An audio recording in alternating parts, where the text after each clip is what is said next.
பூஞ்சோலை மாணவர்கள் அனைவருக்கும் வணக்கம். 2024 குரூப் 4ல் கேட்ட முக்கியமான கொஸ்டின். ரோம் நாட்டைச் சேர்ந்த மூத்த பிலினி தன்னுடைய இயற்கை வரலாறு என்னும் நூலில் டேஸ் இந்தியாவின் முதல் பேரங்காடி என குறிப்பிட்டார் அப்படின்னு கேட்டிருக்காங்க. அதுக்கு ஆன்சர் ஆப்ஷன் சி முசிறி. இது எதில் இருக்குது அப்படின்னு சொல்லி பார்த்தீங்கன்னா 6th புக்கு 3rd டேர்மில் பண்டை கால தமிழகத்தில் சமூகமும் பண்பாடும் சங்ககாலம் அப்படின்ற லெசனில் பாக்ஸில் கொடுக்கப்பட்டிருக்க டேட்டா.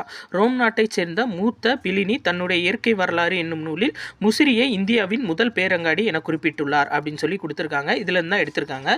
இது போக நம்ம 9th புக்கில் பிலினி சார்ந்து முக்கியமான ஒரு 3 பாயிண்ட் இருக்குது. என்ன அப்படின்னா, இந்தியாவுடன் நடைபெற்ற மிளகு வணிகத்தால் ரோமானிய நாட்டு செல்வம் கரைந்து போனது அப்படின்னு சொல்லி ஒரு பாயிண்ட் சொல்லியிருப்பார்.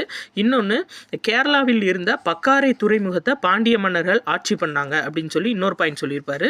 3வது பாயிண்ட், ஓசோலிஸ் துறைமுகம், ஆப்பிரிக்காவில் இருக்க ஓசோலிஸ் துறைமுகத்தில் பருவக்காற்று வீசுனா 40 நாளில் இந்தியாவை அடைந்து விடலாம் அப்படின்னு சொல்லியிருப்பார்.